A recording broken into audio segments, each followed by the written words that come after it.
Welcome to Overdrive, and with me as always, Tim and Wilf. Guys, thank you for joining me, and it's actually with a bit of sad news that we come back with Overdrive, following the sad loss of possibly one of the greatest racing drivers ever, Sir Stirling Moss. Indeed. I mean, a man who's raced across many different forms of motorsport, tragically lose his life. Yeah. It's just another one added to the list of many tragedies over this past year. Yeah, I mean, let's be honest. He was 90. It's not as if he hadn't had a good innings, as they say, but it is still a tragic loss. Tim, what are your immediate thoughts or memories about Stirling and his career? He's one of those drivers whereby it's almost fashionable to really knock him as an underachiever until you actually look at what he actually brought. It's that he may not have been littered with world titles as such, but the guy was a bona fide winner. His actual winning statistics are one of the highest out there. And when you actually look at the diversity of different types of cars he actually raced in, and things like the Mille Miglia, you can't help but actually have a fond place in your heart for such a guy. He really is actually one of the races. Absolutely. I mean, as you say, he never won the Formula One Drivers' Championship. Was runner-up on several occasions, 4 times, I think, including most memorably when he arguably he should have won it in 1958. Had it not been for his involvement with the stewards when his chief rival, Mike Hawthorne, received some help from the marshals in getting the car back on, getting his stalled car going. And Moss went to the stewards and said, "No, you can allow it." The car was off the track. It wasn't as if he was receiving help while the car was on the track. It was off track, and it was the right thing to do. And he said at the time, he felt that it was better to be respected by the drivers for being a fair competitor rather than going out there and telling a lie just to win the world championship. And I think that that level of honesty was something that everybody respected him for, and it is something that really puts him above the class of other drivers. I mean, you take him as a type of driver that he was. I mean, you're taking into consideration that he was going from one weekend to the next weekend, jumping in different cars, different formats. Because obviously now you're taking one driver, one manufacturer. He wasn't driving for one manufacturer. He was being paid to drive for certain people and taking in different vehicles. And to achieve what he did by going from vehicle to vehicle is just incredible. Yeah, that's right, and it's quite interesting that his big major breakthrough came when he was only sort of 2021 at the Tourist Trophy at Dundrod in Ireland,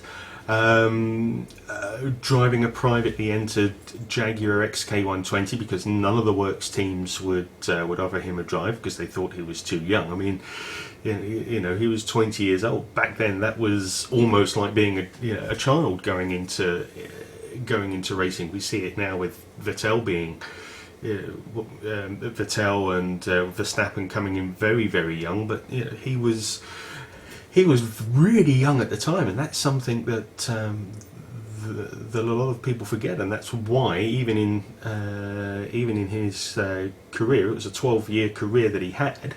He was still relatively young when his accident at Goodwood happened. Yeah, that's incredibly true. But a lot of people forget that actually he had that horrific accident. He did come back from it, and actually survived. And very much like Lauda, is one of those people that actually people should, as well as celebrating their racing, just the sheer will to live. Yeah, I mean, the accident at Goodwood was horrific. The car was completely damaged. Did he try and come back too soon? Possibly. I think certainly in the fullness of time he realised that maybe he had attempted to try and make a comeback too soon, but he said at the time when he did the comeback, he was having to think too hard about things that he knew had come naturally before.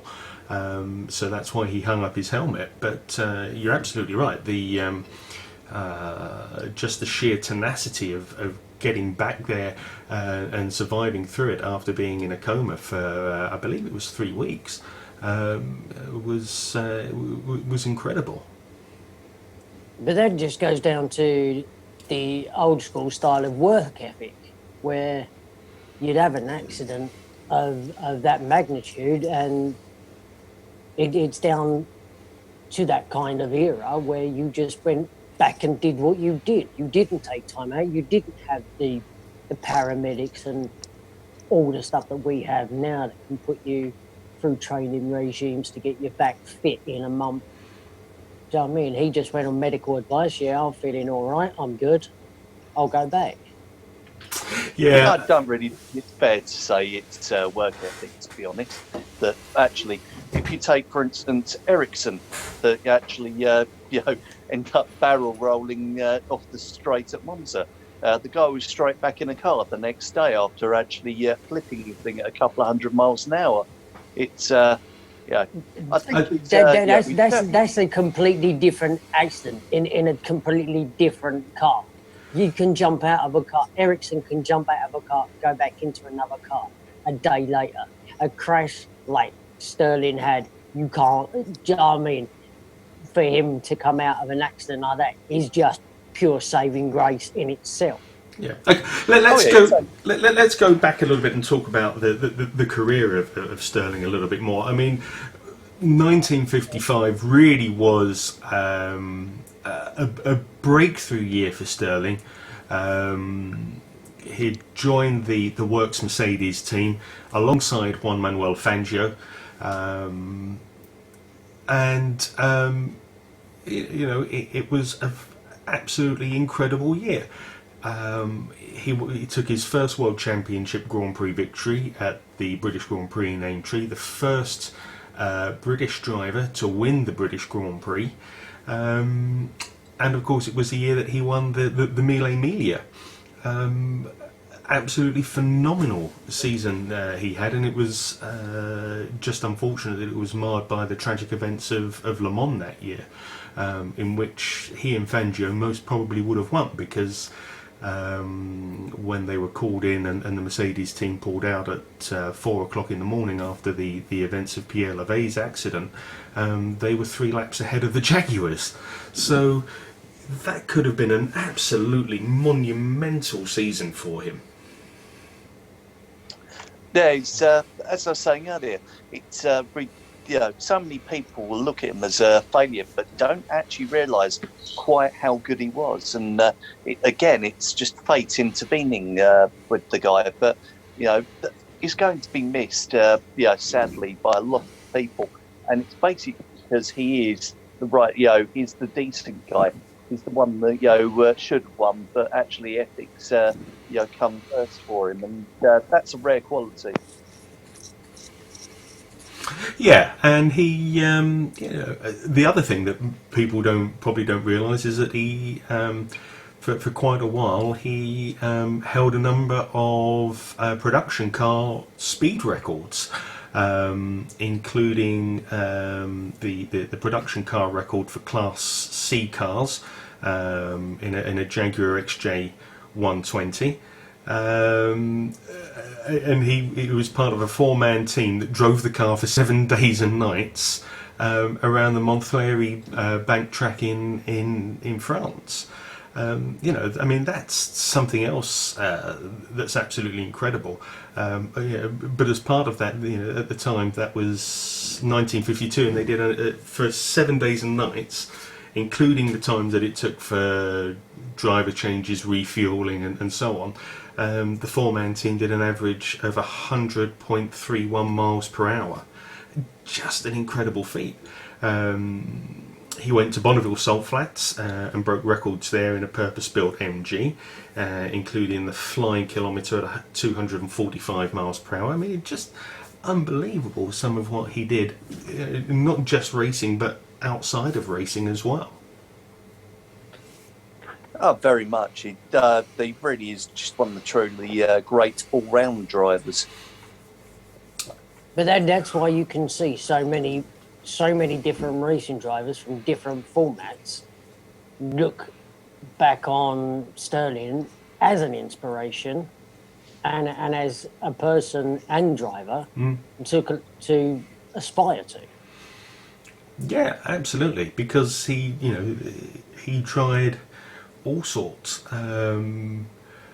Although he essentially retired from racing after that crash in '62, he did come back, as you say. He did have a little bit of a comeback. He came back in the British Touring Car Championship with Audi for a couple of seasons, not very successfully, but he still came back. He did a couple of one-off races in Bathurst and in New Zealand. So and more recently got involved in historic racing and historic demonstrations. So he really had quite a full-on career. Oh, very much, and I for one, I'm very sorry to see him passing. And it's one of the heroes of the sport is gone. Yeah, I mean it's a massive loss to motorsport in general across all genres. Yeah, very tragic. And of course for I guess for a lot of younger people that are watching this, he will ever be associated as the narrator for Rory the Racing Car cartoons or the animated series. And I think that just shows the kind of person that Sir Stirling was, able to be approachable and have an approach to people of all ages and give them an interest in motorsport. But he would do that when he went to Goodwood for the Festival of Speed. He was one of those guys that, although people would put him up on a pedestal, he's not one that stayed up there. He can talk to everybody and anybody who approached him. Yeah, absolutely. He was always very pleasant, and he recognised that the value of the fans and what that did to him and to the motorsport community in general.